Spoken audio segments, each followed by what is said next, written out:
E tem outra história também que eu quero compartilhar com vocês hoje, que também é a nossa história, que é a história, por vezes a gente acha que ela está lá só na Bíblia, né? Mas é nossas histórias, a história de um cara que Deus também chamou. Mas para a gente chegar até esse personagem, eu queria olhar para a história, te entender um pouco como é que chega até ali, como é que chega até esse cara. Tudo começa na criação. Sabemos que depois tem a queda, o dilúvio, depois da queda, onde Deus fala, não dá mais, a humanidade do jeito que está, não dá mais. E aí ele chama Noé, naquele momento. E depois que Noé passa por todo o dilúvio, um dos marcos na história, que a palavra nos apresenta, é a Torre de Babel. Então, depois de Deus ver que o ser humano, ele tentou e andava em muita arrogância do dilúvio, ele achou que agora, vamos ver o que vai acontecer. Uma das primeiras coisas que o ser humano faz é, e se a gente fizer uma torre bem grandona para chegar no céu e mostrar o quanto nós somos poderosos?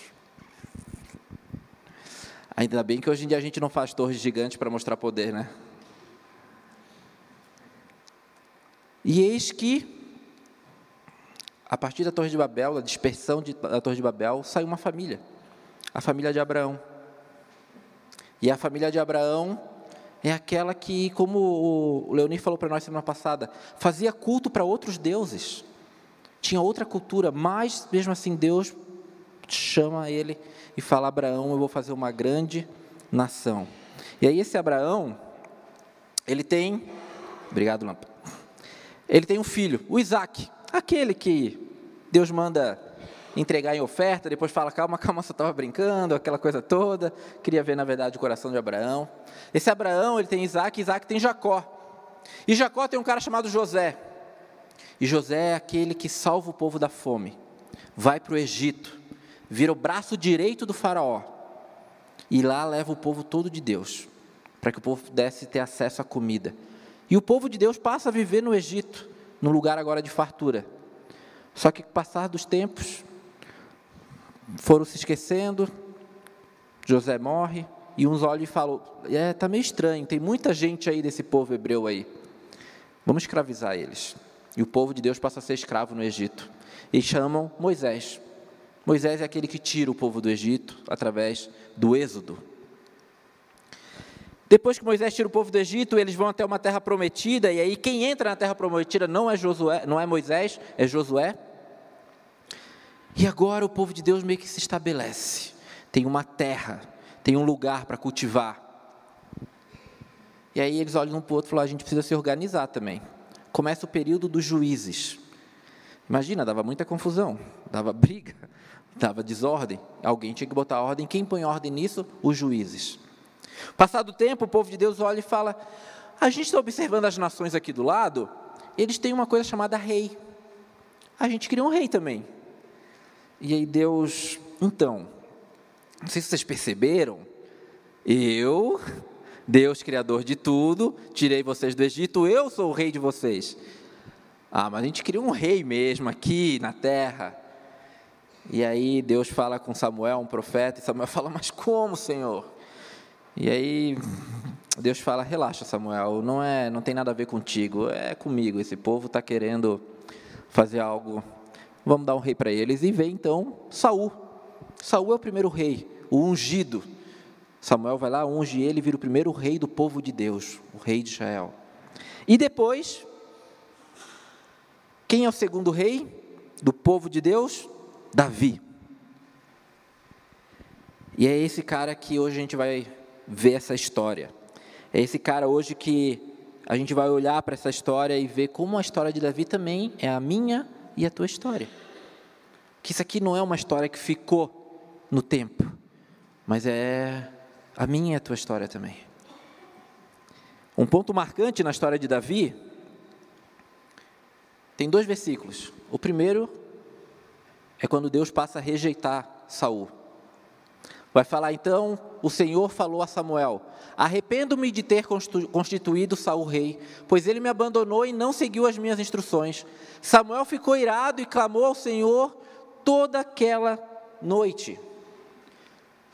No próximo versículo, em 1 Samuel 16, então, vai falar que o Senhor disse a Samuel: até quando você irá se entristecer por causa de Saul? Eu o rejeitei como rei de Israel.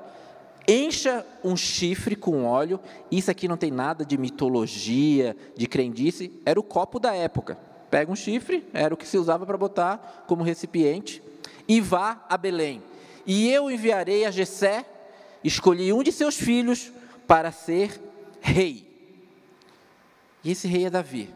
Davi mora em Belém de Judá, é um caçula de 8 irmãos, pastor de ovelhas e músico. Pastor de ovelhas e músico. Se a gente for olhar para a história de Davi, de forma bem resumida, ela é assim: ele foi ungido, depois ele passa a ser servo na corte de Saul. Então isso é importante a gente entender. Quando ele é ungido, quando ele é escolhido rei de Israel, ele não era um bravo homem guerreiro forte. Ele era um adolescente de 14, 15 anos. Pô, de manhã tinha um Timóteo aqui. Cadê o Timóteo? O Timóteo foi minha referência de Davi, um homem de 14, 15 anos. Tem alguém aqui perto de 14 anos, não? Quantos anos? Olha, levanta só um pouquinho. Esse era Davi, pode ficar aí. Esse era Davi, só para a gente ter uma noção. Obrigado. Quando Davi é ungido, ele era um cara de 14 anos. Então logo ele já não vira rei. Mesmo depois de ser ungido, ele continua servindo o pai dele no pasto como pastor de ovelhas. Mas ele começa a servir a corte também. Saul começa a ser oprimido por espíritos. E é Davi, com a sua música, que traz paz ao coração do rei. E logo tem um episódio marcante, que é a história do gigante Golias. Não é bem um gigante no sentido, né? Era um homem bem alto. Um cara de 2,90 m. E depois que Davi derrota Golias, o povo começa a exaltar Davi. Que homem bravo! Aí ele já é adulto. E o que gera então no coração de Saul, o atual rei? Inveja. Não, pode parar. E Saul então vai atrás. Então tem esse período da fuga. Tem um período que Davi vive escondido porque Saul quer matar ele. Só depois da morte de Saul é que Davi então vem a ser rei de Judá, que é um pedaço da terra, e depois rei de Israel inteiro. 7 anos depois ele se institui rei de Israel como todo. Do tempo de ser ungido até virar rei de tudo, provavelmente, assim dizem os historiadores, ele foi ungido por cerca de 14 anos e foi se tornar rei só com 30 e poucos anos. Então ele passou aí uns 15, 16 anos, mesmo sabendo que era o escolhido, obedecendo. E dessa história de Davi, eu quero tirar 3 lições. Eu não sou cardiologista, Marta, mas tem bastante coração aí. E as 3 lições é a de um coração disponível, a de um coração paciente e a de um coração ensinável. Coração disponível, paciente e ensinável. E eu peguei 3 recortes da história de Davi para a gente olhar para isso. Um coração disponível. 1 Samuel 17, a gente não vai projetar, eu vou lendo aqui, vou comentando. É o episódio do então gigante de Davi. Aí eu gosto de ver os detalhes que a Bíblia nos dá. Saul, o povo de Israel, vivia em guerra com os filisteus. E numa determinada guerra, é o que eu vou ler agora, os filisteus reuniram seu exército para batalhar e acamparam em Efes-damim, entre Socó, em Judá e Azeca. Aí lá no versículo 4, vai falar então de um guerreiro específico. Então Golias, um guerreiro filisteu de Gate, saiu das fileiras do exército filisteu. Ele tinha 2,90 m. Vão imaginando agora, tá? Vão imaginando esse cara. Se tiver dificuldade de imaginar um cara forte, alto, com cara de guerreiro, pode olhar para mim que tu vai... Não, mentira. Ele tinha 2,90 m de altura, usava um capacete de bronze e vestia uma couraça de escamas de bronze que pesava 60 quilos. A roupa dele pesava 60 quilos. O Timóteo, hoje de manhã, falou para nós, o Timóteo também com 13, 14 anos, falei, Timóteo, tu pesa quanto? Ele é uns 30 e poucos. Provavelmente Davi pesava algo em torno, no máximo, 40 quilos também. A roupa de Golias era mais pesada do que o próprio Davi. Também usava caneleiras de bronze e carregava no ombro um dardo de bronze. A haste de sua lança era pesada e grossa como o eixo de um tear, e a ponta de ferro da lança pesava cerca de 7 quilos. Seu escudeiro caminhava à frente dele. Golias parou e gritou para as tropas israelitas: por que saíram todos para lutar? Eu sou filisteu e vocês são servos de Saul. Escolham um homem para vir aqui lutar comigo. Se ele me matar, seremos seus escravos. Mas se eu o matar, vocês serão nossos escravos. Desafio hoje os exércitos de Israel. Mandem um homem para lutar comigo.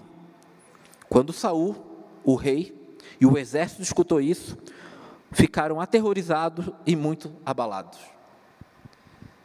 Então, essa é a situação. Tem um cara de 2,90 m, provavelmente fazia crossfit, alguma coisa desse cara fazia, muito grande, muito forte, e falando, vem um dali, eu vou sozinho, e vamos ver quem ganha, quem ganhar, vai escravizar o outro. Davi era jovem ainda. Aqui Davi ainda tinha seus 14, 15 anos. Davi não estava nem alistado para o exército. Ele não tinha nem idade, nem condições. O pai de Davi chama ele lá do pasto, enquanto está rolando a guerra, ele está cuidando das ovelhas. Chama ele do pasto e fala assim, filho, pega um pouco de pão aqui, alguns grãos torrados e leva para os teus irmãos. Os irmãos sim eram mais fortes. Eles estão lá no acampamento da guerra, leva para eles comer. E assim faz Davi. Quando Davi chega lá, Davi começa a ver então um burburinho. Meu Deus, o Golias. E eis aqui a primeira lição.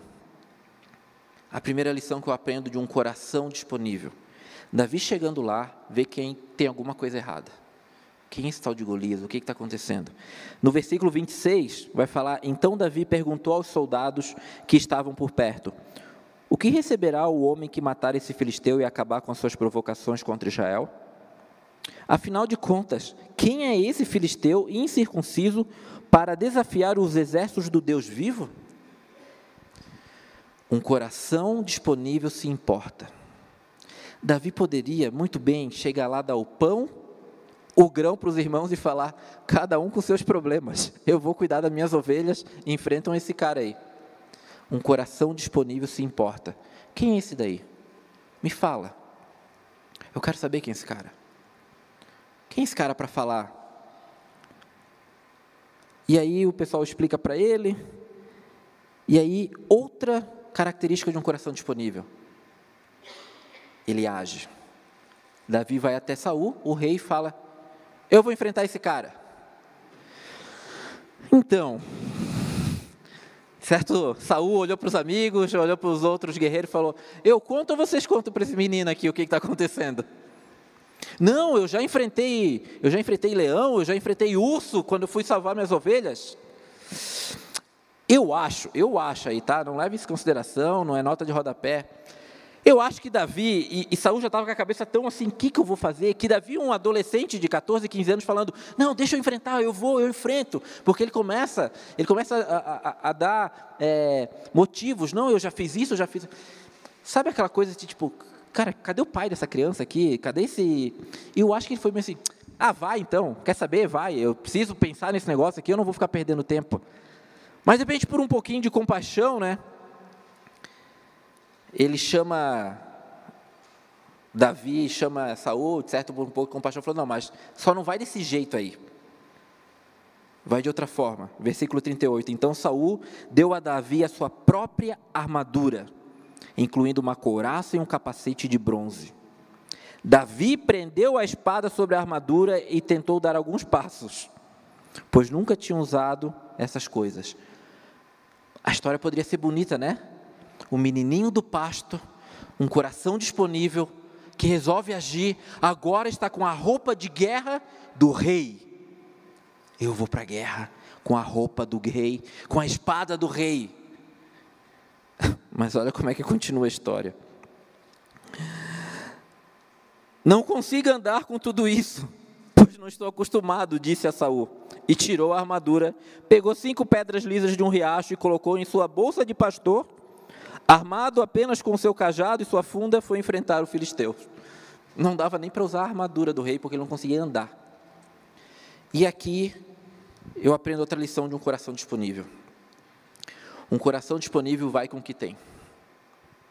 Um coração disponível vai com o que tem. Não é nem a roupa do rei que eu quero, nem me cabe.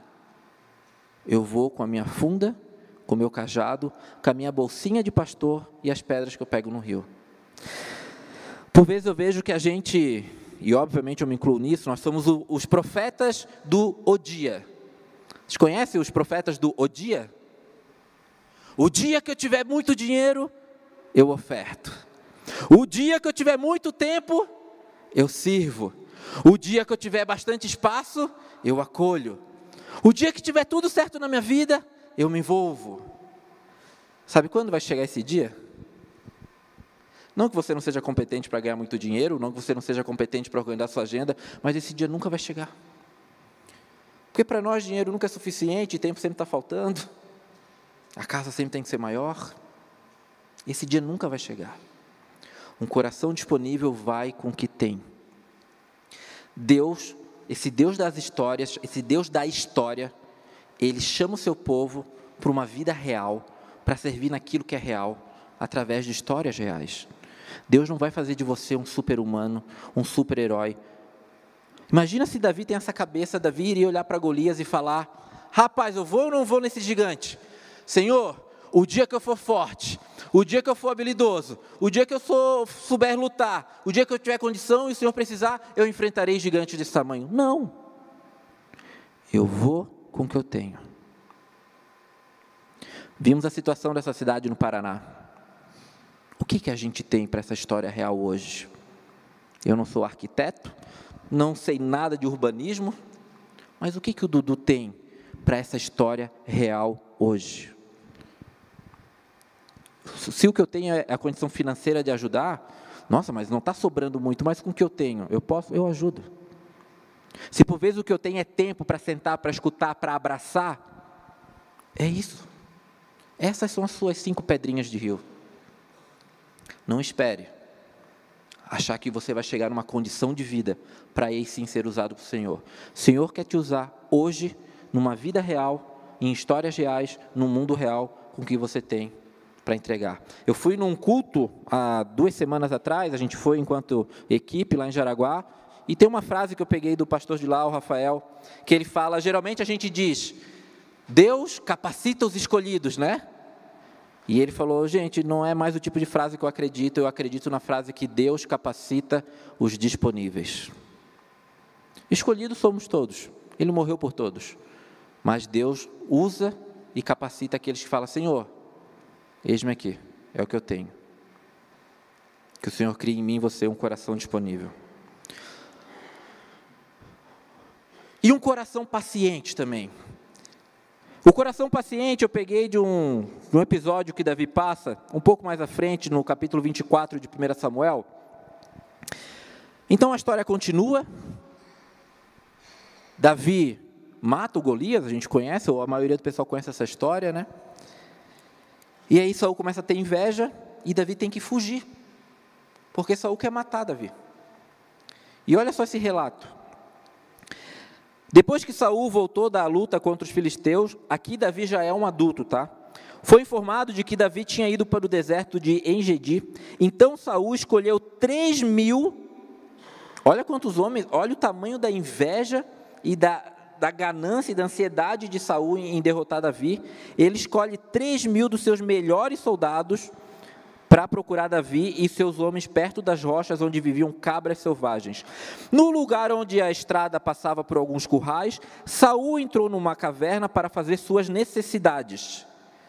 É isso aí mesmo que tu está imaginando. Suas necessidades é isso aí mesmo. Aconteceu, porém, que Davi e seus homens estavam escondidos no fundo daquela mesma caverna. O rei, andando no meio do caminho, não tinha graal, não tinha esses lugares para parar, né, gente? Viu uma caverna e falou, cara, vai ser aqui.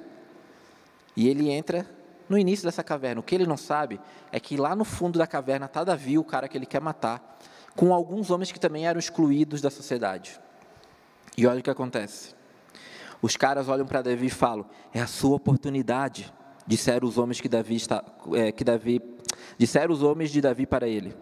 Hoje o Senhor lhe diz, certamente entregarei o inimigo em suas mãos, para que faça com ele o que quiser. Que cena, né? Tudo certo. Eu fui ungido por Deus, tem esse cara aí que está fazendo tudo errado, o dia que esse cara morrer, eu viro rei.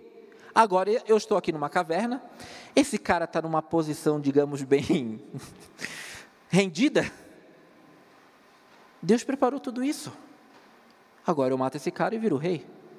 Essa seria uma lógica.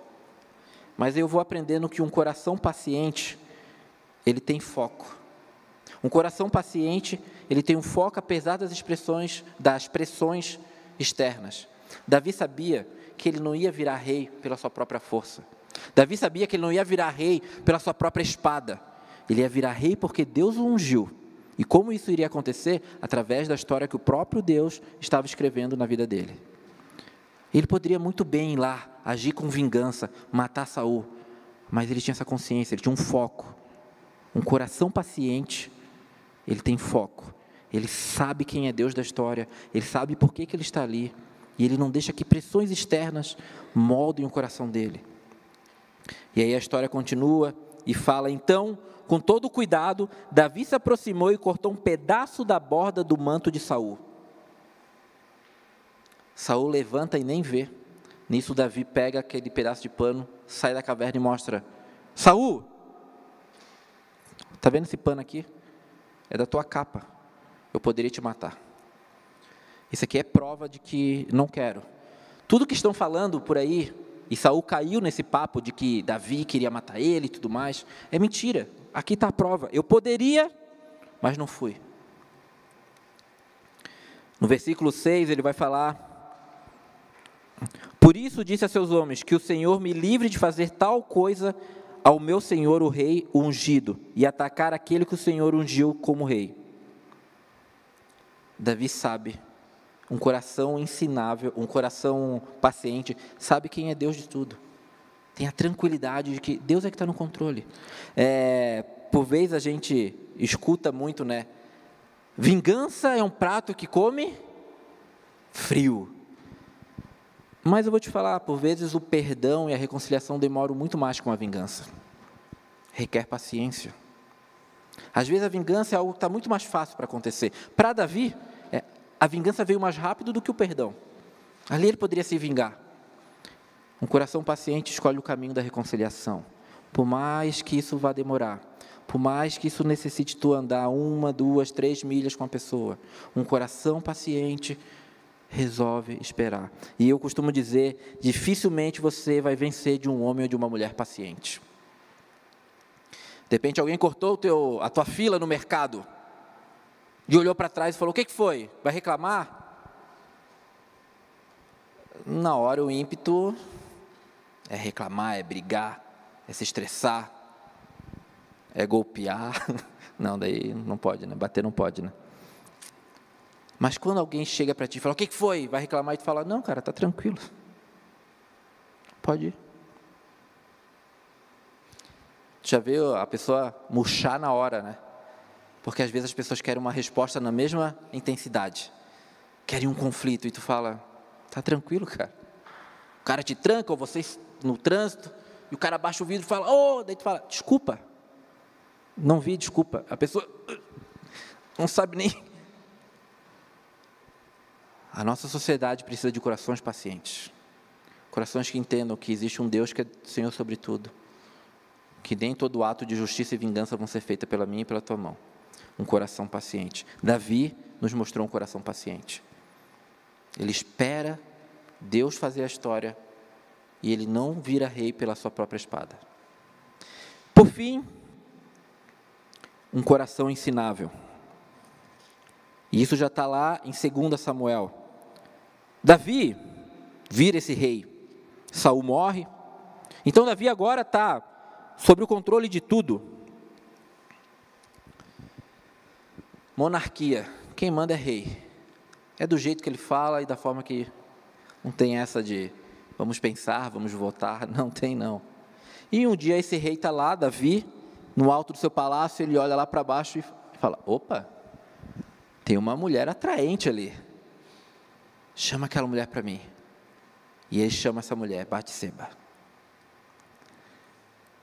E Davi, sem levar em consideração que ela era casada, sem levar em consideração que ela, além de ser casada, era casada com um cara que estava no exército do povo dele lutando, ele toma essa mulher para ele, tem relações com ela, essa mulher está grávida. E qual que é o grande plano de Davi, então? Já sei, chama o marido dela. Qual que é o nome dele? Urias? Chama Urias. Urias, sossega um pouco da guerra. Fica em casa com a tua mulher. Fica lá, está tudo tranquilo. Aí Urias ia ter relações com a sua mulher. E aí ela ia aparecer grávida. Urias ia achar que era dele. Assunto resolvido. Ele só não contava com a fidelidade de Urias. Quando Urias fala, não, meu senhor, eu não vou deixar o meu povo lá na guerra. Eu vou voltar. Qual que é o grande plano de Davi? Chama o comandante e fala, sabe Urias? Bota ele bem na frente. O índice de morte na frente é maior. Bota bem lá na frente, a gente resolve esse negócio. E é o que acontece.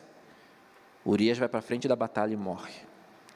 E de repente Davi agora pensou, resolvi meu caso. Eliminei o cara. E eis que Davi está no seu palácio e aparece Natã, um profeta. E Natã conta uma historinha para Davi. E fala, isso está lá em 2 Samuel 12. Davi, eu tenho uma história para ti, ela é o seguinte. Haviam 2 homens numa cidade. Um era rico e o outro pobre. O rico era dono de muitas ovelhas e muito gado. O pobre não tinha nada, exceto uma cordeirinha que ele havia comprado. Ele criou a cordeirinha e ela cresceu com os filhos dele. Comia no seu prato, bebia no seu copo e até dormia em seus braços. Ela era como sua filha. Certo dia, um visitante chegou naquela cidade, na casa do rico, e em vez de matar um dos seus animais do rebanho, o rico tomou a cordeirinha do pobre, a matou e a preparou para o seu visitante. Davi ficou furioso com esse homem rico e jurou, tão certo como vive o Senhor, o homem que faz uma coisa dessa merece morrer. Deve restituir 4 ovelhas ao pobre por ter roubado a cordeirinha e não ter mostrado compaixão. Então Natã disse a Davi, você é esse homem. Davi, eu estou falando de ti, cara. Tu é rei, tu tinha tudo, tu tem todas as mulheres, tudo que tu pode. Tu pegou a única coisa que esse cara tinha. Eu estou falando de ti. E aqui Davi começa a nos ensinar e nos mostrar o que é um coração ensinável. Geralmente, quando a gente é confrontado, quando a gente faz uma coisa errada, desde pequeno, né? Eu tenho filha, quem tem filha aí sabe. Derrubou isso aqui, fez aquilo outro, vem umas 3, 4, 5 justificativas antes, né? Veja bem, porém, todavia, entretanto, não é bem assim. A nossa tendência é ou terceirizar a culpa ou tentar desviar dela, ou amenizar a culpa. E Davi nos ensina que um coração ensinável não entra por esses caminhos. A resposta de Davi, naquele momento, no versículo 13, ali vai deixar bem claro, Davi olha para Natã e só dá uma palavra: pequei contra o Senhor. Um coração ensinável é humilde para assumir os seus erros. Não para terceirizar, não para justificar. Um coração ensinável assume os seus erros. Mais do que assumir um erro internamente, um coração ensinável tem humildade para confessar o seu erro. Lá em Tiago vai falar, confesse os seus pecados uns aos outros e orem uns pelos outros para serem curados. A oração do justo é poderosa e eficaz. Um coração ensinável se quebranta do orgulho, do ego e em humildade se apresenta falando, eu errei. Eu fiz isso, isso e isso. Eu pequei. E é uma consciência de pecado que não é do tipo, não pegou bem. É a consciência do pecado de quem fala, eu pequei contra Deus. O meu pecado é contra o Senhor. No Salmo 51, essa história, essa passagem na vida de Davi é tão marcante que ele escreve um salmo. E é o Salmo 151. E nesse salmo, Davi então começa a expressar o que é um coração arrependido. O que é um coração profundamente arrependido diante do Senhor. Mas ao mesmo tempo, o que é um coração ensinável. Davi começa falando então para o Senhor em salmos, depois dessa situação. Tem misericórdia de mim, ó Deus, por causa do teu amor. Tem misericórdia de mim, ó Deus, por causa do teu amor. E aqui eu aprendo outra lição de um coração ensinável. Você não é o centro do mundo. Eu não sou o centro do mundo. O meu pecado não é o maior do mundo. Os meus dons, as minhas habilidades não são as maiores do mundo. E por vezes a gente acha isso. Acha que o nosso pecado é o pior e o mais terrível.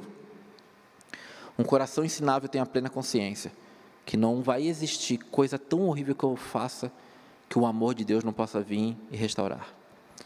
Tem misericórdia de mim, ó Deus, por causa do teu amor. Eu não sei o que assombra o teu coração, os erros e os pecados que você tem, às vezes até constrangimento e vergonha de confessar. Mas eu te dou uma palavra de libertação essa noite, de que o amor de Deus é infinitamente maior do que qualquer erro que você comete.